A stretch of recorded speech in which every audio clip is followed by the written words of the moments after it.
Nice to see everybody back. Sorry for the technical glitch that we had here.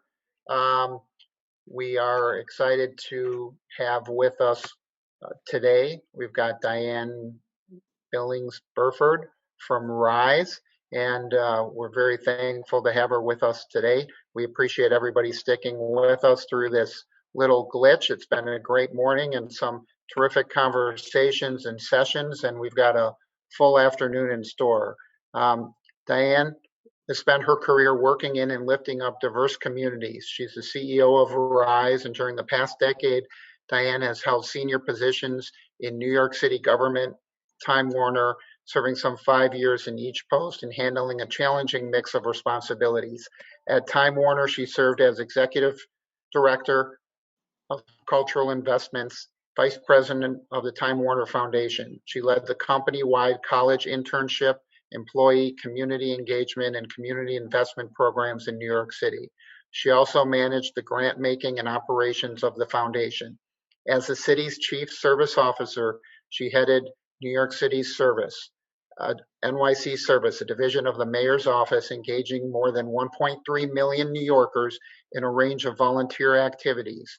NYC Service worked to help New Yorkers connect to service opportunities more easily, target volunteers to address the city's greatest needs, and promote service as a core part of being a New Yorker.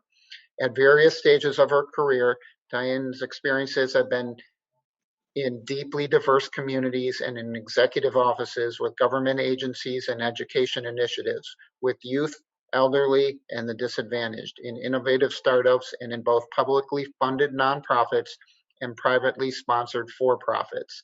Diahann's experience also includes serving as Deputy Executive Director of External Affairs for City Year New York, a nonprofit service organization, Director of External Relations for Achievement First, a charter school management organization, Director of Leadership for Prep, a leadership development organization, and an associate with the law firm Simpson Thacher and Bartlett.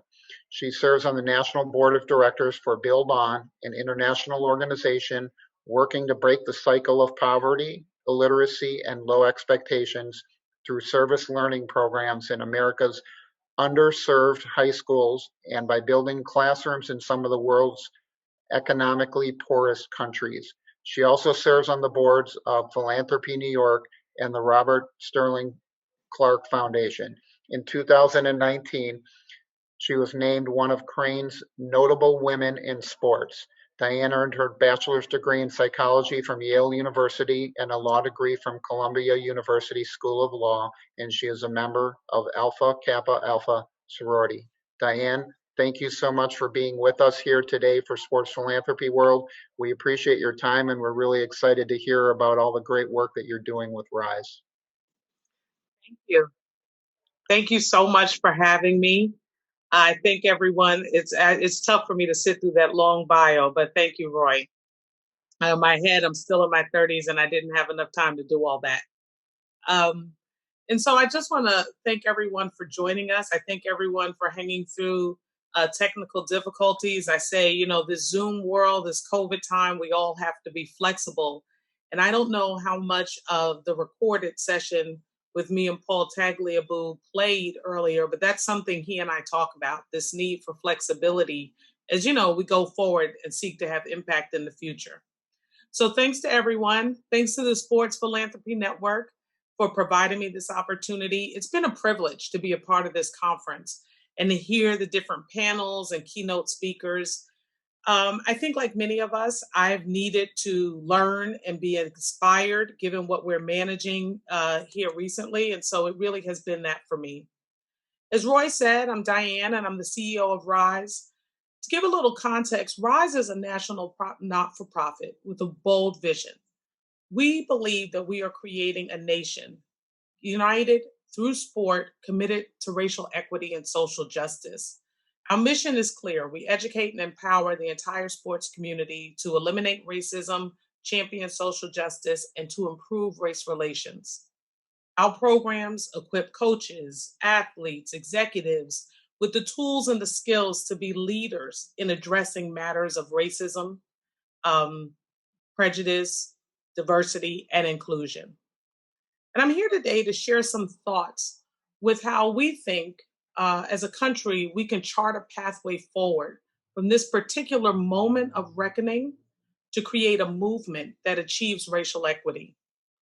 In my opinion, when that 8 minute and 46-second video began circulating on May 26th of George Floyd's killing, which had happened a day prior, it served for many as a straw that had broke the camel's back.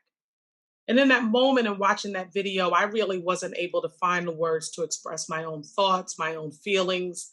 I was so caught up in hearing George Floyd express his. And in that moment, I also believe, though, a larger percent of our population than ever before couldn't find words either. Because a larger percent of our population than ever before maybe saw, and this is things that folks have shared with me, that both individual and systemic racism are maybe more real than we had supposed. And since that day, we've grappled mightily um, with this understanding. And I think we've begun to have this much needed national conversation about race. Sometimes the conversation has been neither pretty nor pleasant because I think we've begun to talk openly and honestly and collectively about racism and its impact. I've seen a greater level of true empathy and accountability from many. And I'm not a Pollyanna. I know not from all, but from many. Um, I've had conversations with leadership at almost every major professional league, colleges of every division, corporate partners, community organizers. And the resounding question 5 months later is, where do we go from here? And what is the next step?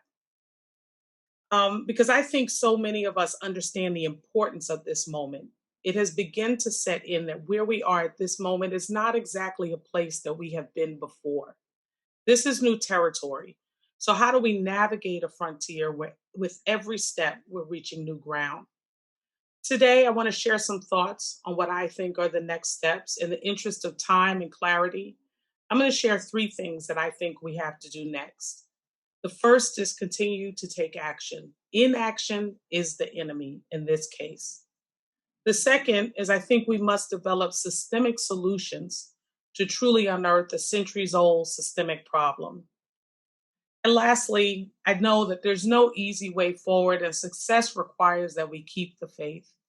And I think we have to be relentlessly optimistic in the face of anticipated challenges if we're going to get this next step right.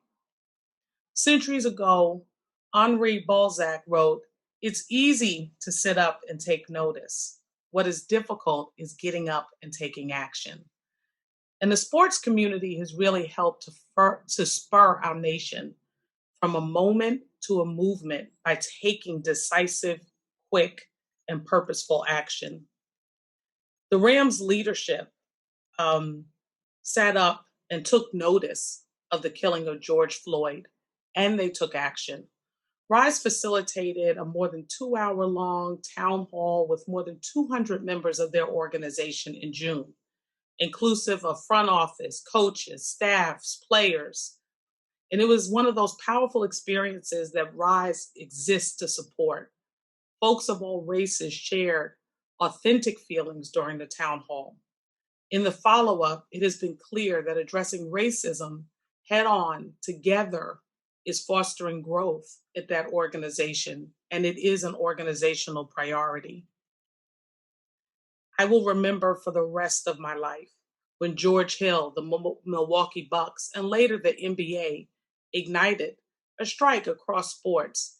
They did not simply sit up and take notice of how Jacob Blake and his family were treated, but they also took action.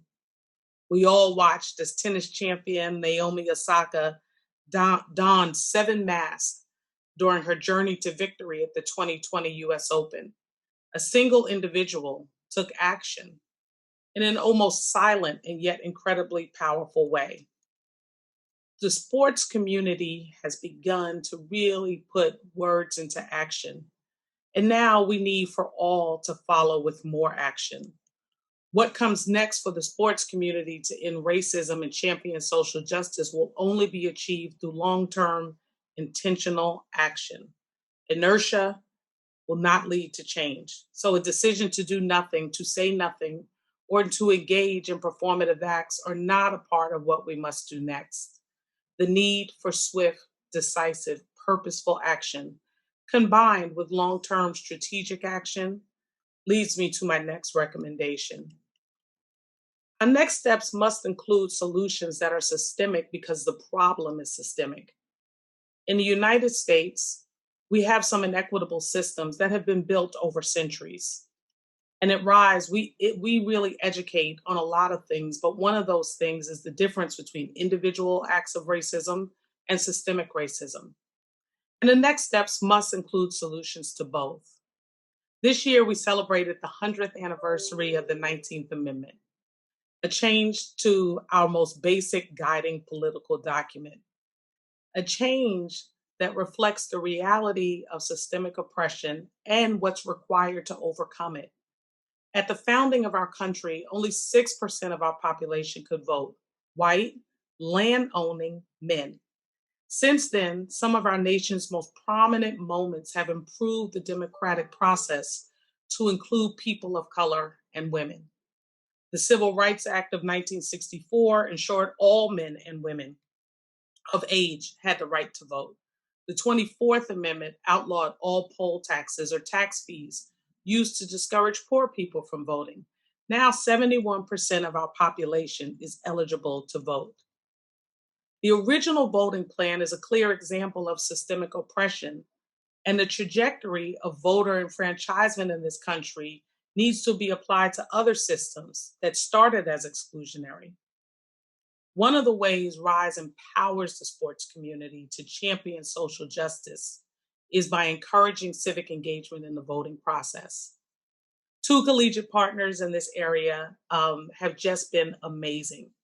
The America East Conference and the Big East Conference, both of these conferences and their member institutions have conducted extensive civic engagement and Rise to Vote sessions. DePaul, in fact, became the first Big East member institution to have every single student athlete registered to vote. Both conferences have made explicit long-term commitments to addressing diversity and inclusion with RISE. America East has held a Spread Respect Forum for coaches, student athletes, and administrators. I can personally attest that the conversations are powerful and honest. The actions that follow from these forums have been authentic and sometimes challenging. We've conducted leadership training with student athletes in both conferences, and they make me realize that the future is bright. RISE works diligently, guided by the belief that inclusive leaders with the requisite skills and a collective commitment to change will create an equitable society. An inclusive leader for us is someone who is culturally competent, who understands the value of diversity, someone who practices skills such as empathy and perspective taking to assure that everybody on the team feels valued, is treated respectfully and fairly, and has a sense of belonging. To get even kind of more granular for us, inclusive leaders have 6 traits. They have a visible commitment to diversity and inclusion. They are aware of the bias that they hold and that the system holds. They have humility, curiosity about others, and cultural intelligence. And lastly, they can effectively collaborate. Developing inclusive leaders and creating inclusive communities must be a part of our next step. This is a way to positively impact the various vehicles, from policies to traditions to institutions, that drive systemic racism. Fannie Lou Hamer, whose image hangs in my office, once said, "Nobody is free until everybody is free." For everyone to be free, we must continue to evolve our systems from exclusion to inclusion. Lastly, I in no way want to oversimplify the road ahead. The challenge before us is great, and it can, at times, feel too large to overcome. In only one part of a single year, We've had to witness aftermaths of the deaths of Ahmaud Arbery, Breonna Taylor, and George Floyd. And we know that they are examples of a larger reality. We've had verbal and policy attacks on inclusion, and they have been constant. The nation has endured orders that limit our national ability to even use the words to address our centuries-old problem so that we can unify and become better. And all the while, we have endured COVID and the disparate impact of COVID, because I think as a country, we have failed to have this racial and class reckoning before now. As time passes, we may see public support for this push for racial equity start to wane. National fatigue is setting in. I am no longer saddened to silence, but at times I do hear another Fannie Lou Hamer quote in my head. She said, "I'm sick and tired of being sick and tired." But that feeling is fleeting. It must be fleeting, because the most necessary next step to racial equality is for us to remain relentlessly optimistic. When it comes to defeating a relentless enemy, one needs to be just as relentless in pursuing justice. We must continue tearing down walls in our own communities and beyond. We must all persist together. We must collectively create a sea of change. I see real evidence of the sea of change. I've seen people who hold power and privilege in our society identify and condemn racism when they see it before them. In the face of a potential loss of revenue, and purely based on what was right and empathetic, we saw the leadership at NASCAR ban the Confederate flag at its events. And because this was not an easy decision or easy topic, they followed up this policy with an internal town hall to socialize this move to inclusion with their team at large. And who of us can ever forget the hundreds, if not thousands, of NASCAR drivers and pit members standing with Bubba Wallace, showing the world that we can identify with one another in ways that transcend our social construct of race. There is much to do to create full inclusion, but the tide has changed. Despite concerns of a global pandemic, our country is shattering early voter turnout numbers. This is in no small part to people like Patrick Mahomes or LeBron James, groups like Rise, and team franchise owners opening their doors to be voting sites. In the face of some of the greatest efforts at voter suppression, Americans are championing social justice by being civically engaged. Everyone here today is here today because we realize the power that sports can wield in our country. I invite you to continue to believe in that power and know that with that power comes responsibility and the ability to activate change from the grassroots to Capitol Hill. At Rise, we are in the business of changing hearts, minds, and behaviors. An increased demand for our services suggests that there are more hearts and minds open to change than ever before.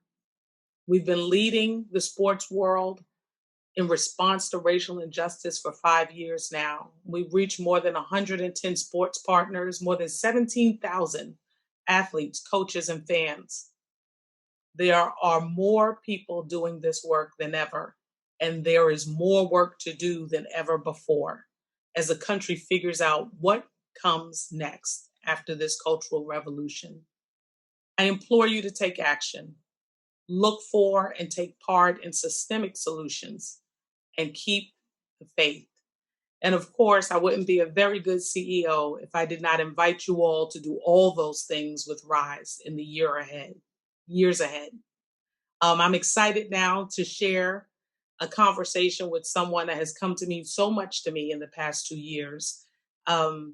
I wanted to always add value here today, and I always gain so much from talking and listening and picking the brain of someone that I think is probably one of the best strategists of our time. So I invite you guys to get another look at a small video by Rise and then see a conversation with me and one of my board chairs, Paul Tagliabue. Thank you so much.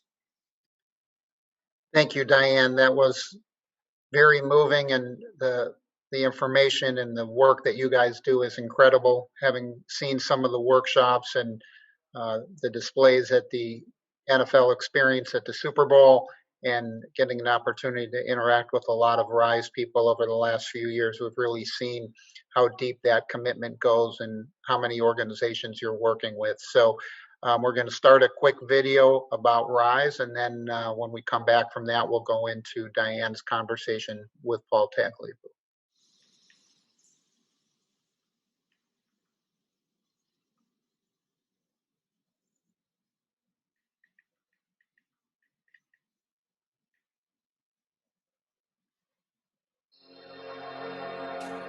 The only thing greater than sport is the spirit that rises from it.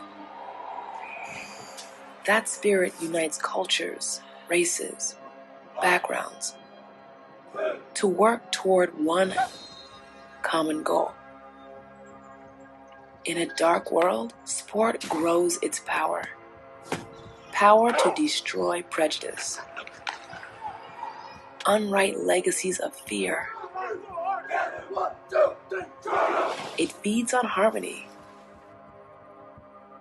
creating unity. It's been said to save lives. It's this belief in sport that we carry between ourselves, so that when the world outside tells us to fall,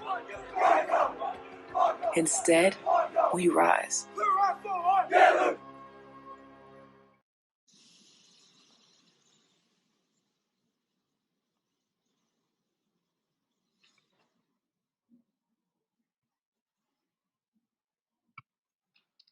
So good afternoon again, everyone. I am so excited to have RISE's board co-chair and the former commissioner of the NFL, and someone who I have really come to value over the past 2 years, here for a conversation to continue some of what I brought up in the keynote, in my keynote speech, but really to add more value and more thoughts. Because again, I have really gained from them, and I hope that one of the things we offer to you during this conference is that you gain from hearing from him as well. So welcome, Paul, and thank you so much, as always, for taking part in things that are connected to RISE. Well, I'm delighted to be here and anxious to hear your questions and see what light we can shed on the issues. I love it. I actually would love to start in a pretty kind of a organizational centric way. And I'd love to hear you articulate what to you are the key goals for RISE? The key goals for RISE really center on sports and trying to ensure that athletes, coaches, and others in sports have interests and have a role in society that goes beyond the game, that goes beyond sports. So in the case of RISE, our goal is to use sports as a platform, to use the people in sports, coaches and players and owners and at all levels, to address issues of racism in our society and to be advocates for social justice, racial justice, and to get rid of the divides that so plague our society from time to time. Yeah, I love that. Definitely from the very beginning, you and I, our vision of RISE as a unifier and understanding the power of sports to unify, it really guides so much of what we do. You mentioned the role of RISE helping people in the sports community to be advocates. If you could just help us a little bit and share, what do you think are the elements that are critical for effective advocacy? Well, I think the first element for effective advocacy is to answer the question, what is our goal? What are we trying to achieve? Sometimes the goal is to answer the question, is there a problem? And you have to get agreement on, is there a problem? And if so, what it is. Sometimes the question is different. There is a problem, but how do we address it best? What are the best means of attacking the problem? I think the first thing you need to do is have a goal. Then you need to have agreement on tactics and an agreement on timing. Any complex issue unfolds in various stages, and there are other people involved in the issue, including adversaries. So you have to have a sense of what you're trying to identify first and what follows from that. And then the last thing, I think you need to be specific as to the sequencing And you need to be flexible. For me, that in many ways is the most important thing. You need to be flexible in terms of your tactics, not in terms of your principles. Your principles should be firm and your goals should be firm. But your tactics have to take account of the environment and have to take account of how people are responding to your pitch. And in too many cases, I see people start out with a goal and a tactic, and they get stuck with the status quo in terms of how they're dealing with the issue, and they become less effective than they should be. Absolutely. I couldn't agree more. And not to bring everything back to the NFL, but you and I have recently been discussing the success of NFL votes. I think it is one of those, it is a great current example of really impressive advocacy as we see record numbers of voter turnout already across the country, which is amazing. Um, it feels like to me that NFL votes is already this example of that clear goal, that adjustable tactics, and we're already seeing results.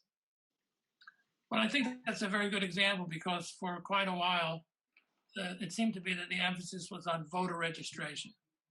And as an organization of our type, we're not entitled to engage specifically or directly on voter registration. But we listened to a lot of people, and we found that education is just as important as registration. Bringing people to the polls is just as important as making sure that they're registered. And the largest increase in voting is probably access to the polls, whether it's directly or by mail, and education, because more and more issues we have in our society seems the more and more elections we have.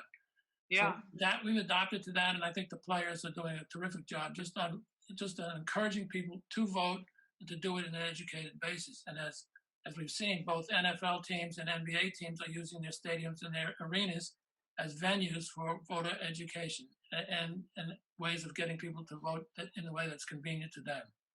What a great example of flexibility. I remember as soon as COVID hit, right, and we really began to be aware of how we could manage it, you and others were talking about one of the answers to protect democracy was to get arenas and to get stadiums involved.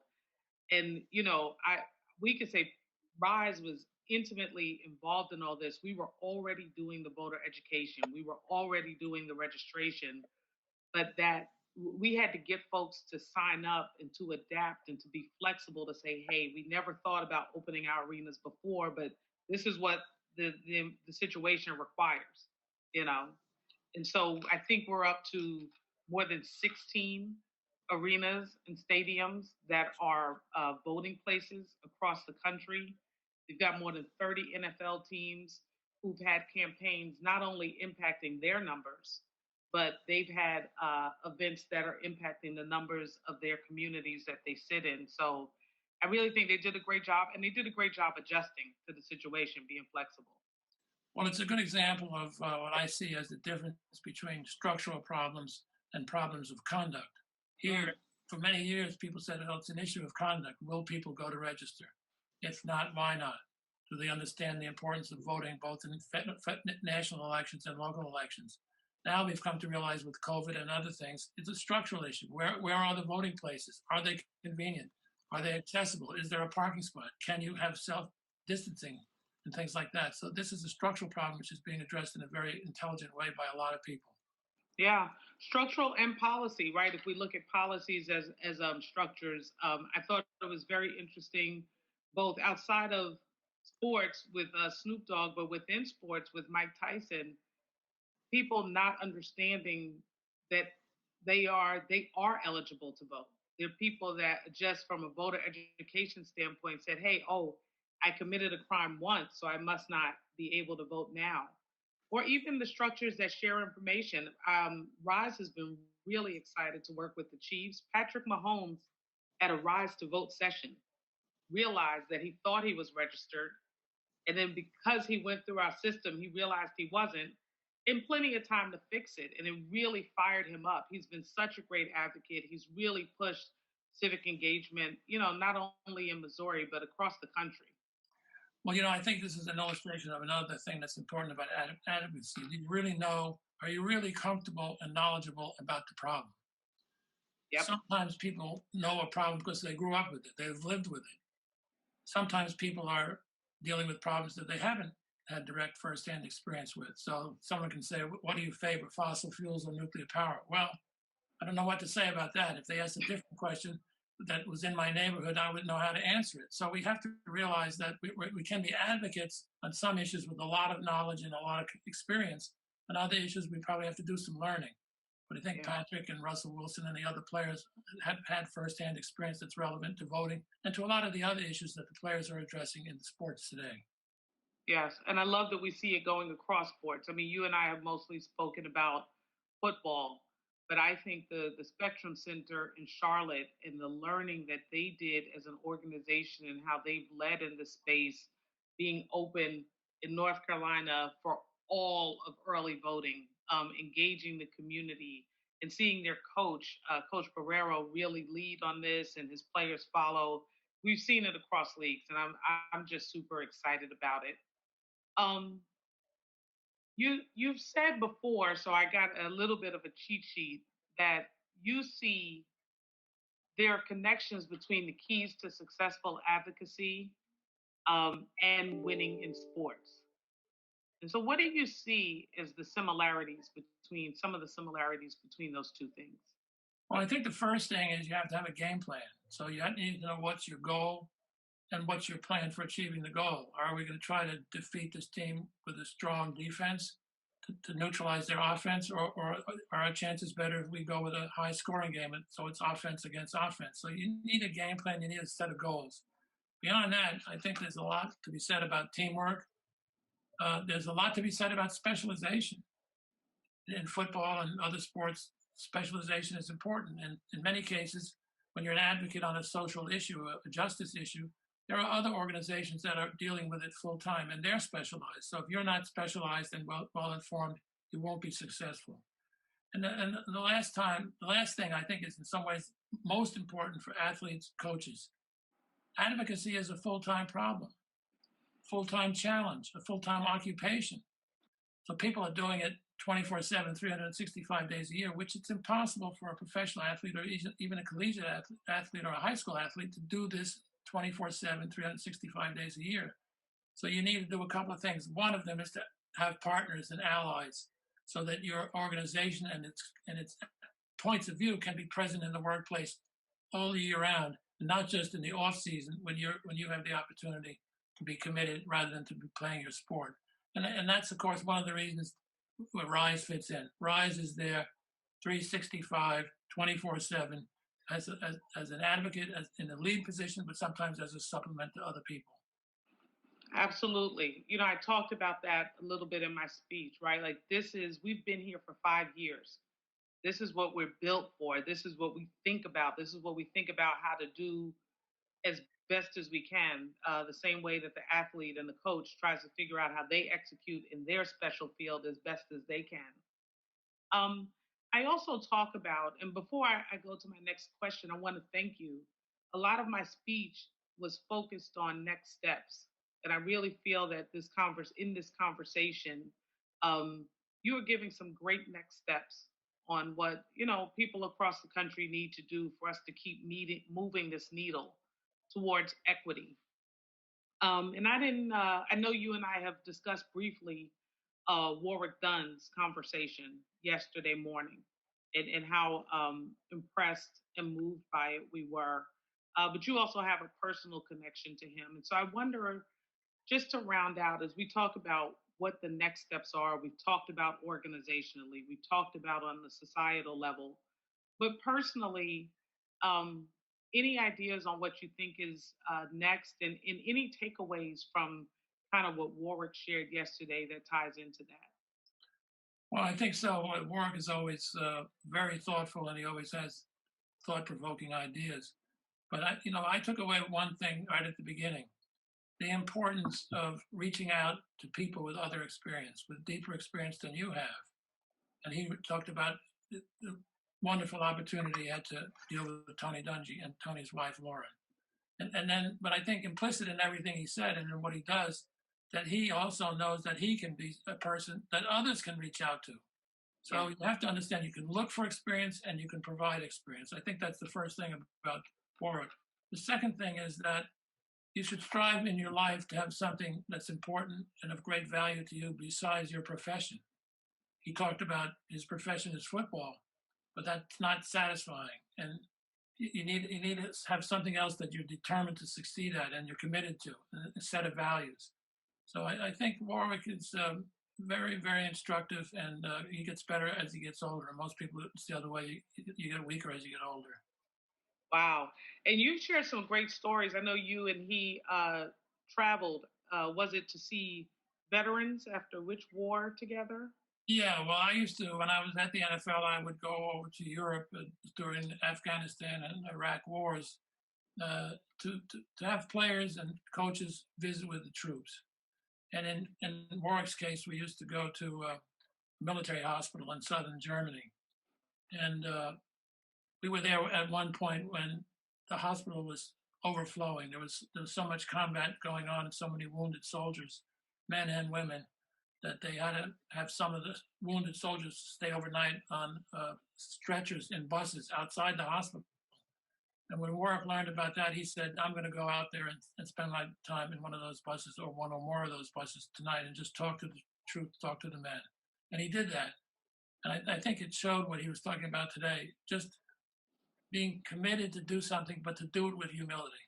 I mean, he went in there just as a individual who felt that a conversation with a soldier who was frustrated, maybe dealing with depression and having nightmares, just having the opportunity for that person to speak to someone and say, I've been there too, maybe for different reasons, but I've had frustrations, I've had PTSD, who knows what I've had, but let's open up and talk about it. And to do it with humility, that's one of the great things about work done.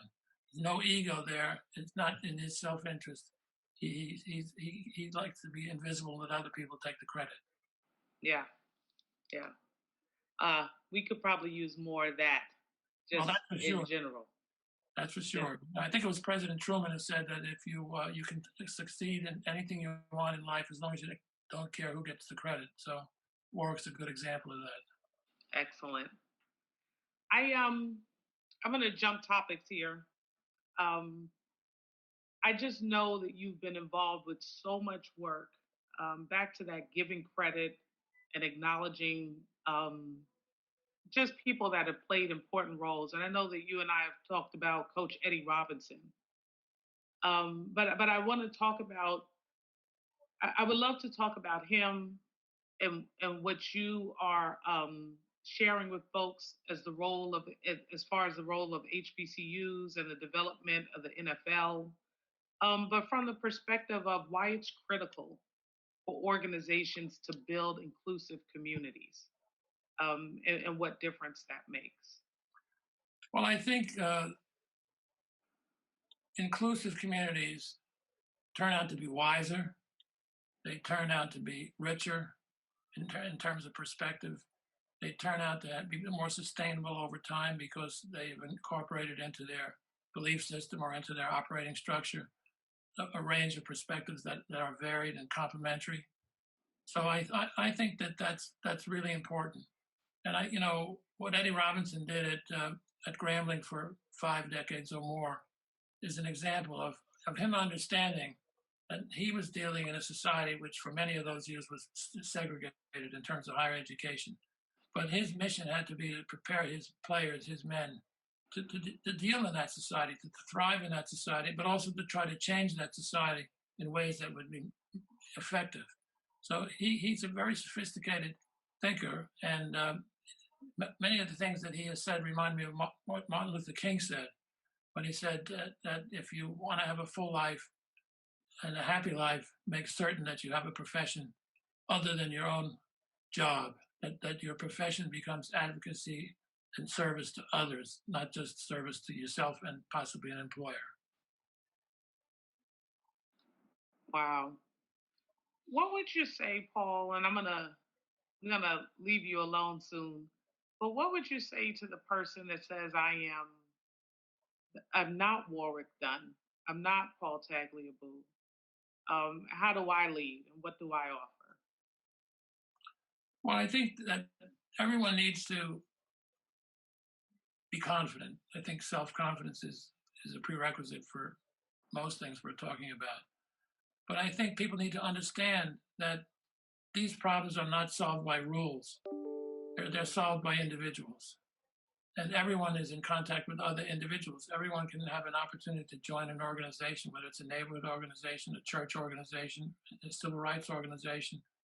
And so individuals, in the end, are very, very important to solving problems and to, just as important, to understanding what problems there are. So speak out candidly, speak out thoughtfully, and don't be afraid that you might be criticized.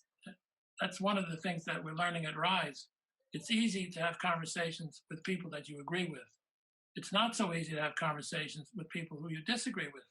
But until you start disagreeing and trying to find out what you have in common with someone, until you understand why someone holds the views that he or she holds, you can't solve a problem.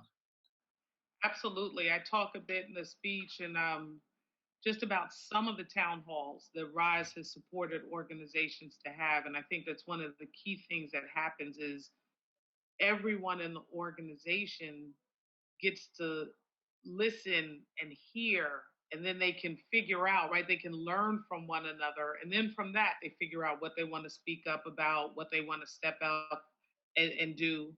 Um, and then I would say on the leadership front, listen, you and I, we sit on the board. One of the board members is Steve Phelps at NASCAR.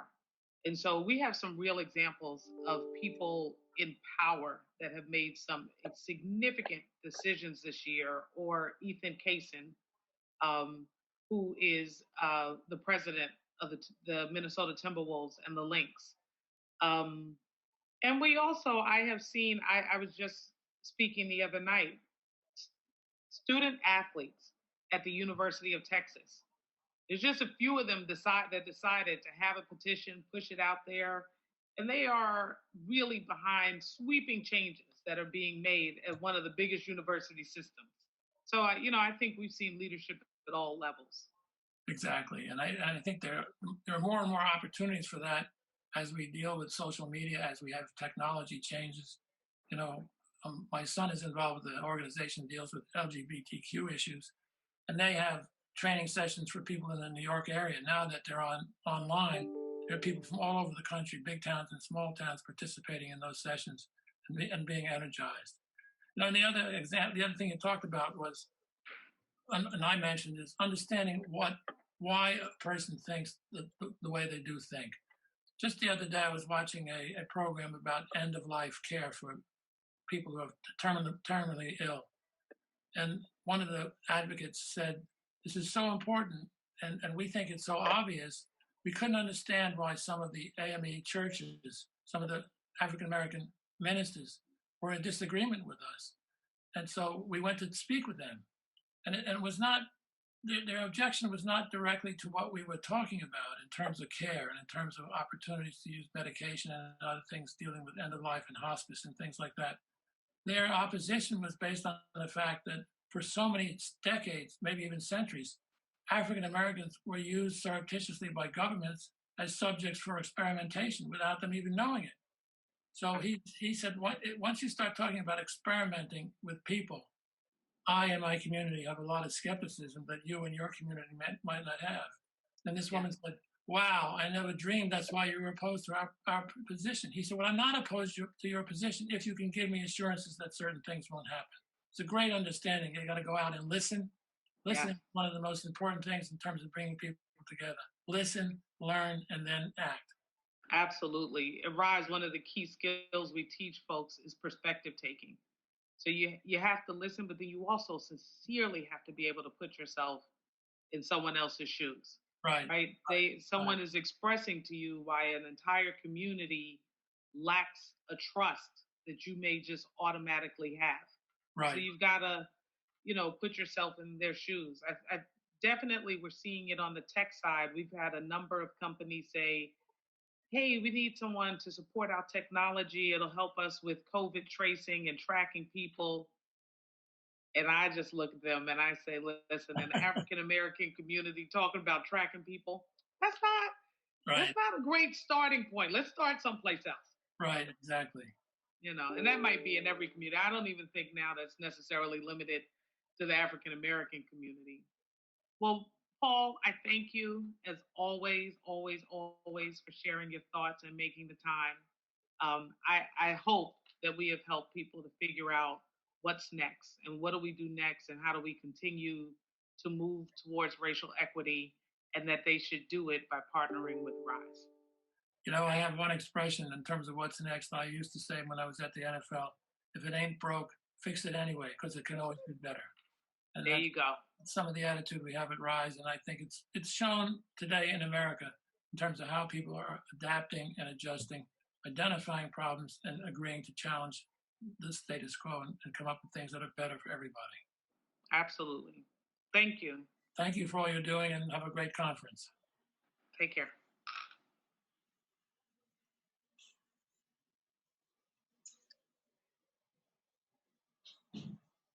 Thank you. Great to be back, Diane. That was a great conversation with Commissioner Tagliabue. Certainly his insight over all the years of his work at Covington and Burling and with the NFL has been impressive. His ability to understand the nuances of the issues that go on was clearly demonstrated in his years of leadership at the NFL and with the work he's doing for RISE. So we want to congratulate you on all the work that you're doing. I know a lot of it relates to the election, but certainly that's not the entire focus of RISE. We don't want people to be misled or believe that that's the sole focus. There's so much depth to the work that RISE does, and we look forward to continuing to support that work and making sure that Sports Philanthropy Network and as many of our organizations in the network as possible will continue to support and grow and assist RISE in accomplishing its mission. Thank you so much, Roy. I mean, you nailed it. I mean, that's so true. Like I said, at RISE, we believe our theory of change is about changing people's thoughts, changing their attitudes, and that leads to behaviors, right? Like voting is just a single behavior. And so we are really, the vast majority of our time, focused on the thoughts and the attitudes and inclusion and unifying our country. So I look forward to what all we can do together. And again, thank you for having me. Well, we appreciate your time and very thankful you joined us today. We have an exciting panel coming up on the media side right now. If you want to jump into the next session, Chris Hartwig from Team Marketing Report is going to lead a panel with Fred Mitchell, Andrew Brandt, and Joe Favorito and John Solomon from the Aspen Institute. So we've got some great people there. We hope everybody enjoyed this conversation and we appreciate your participation. Take care. Thank you.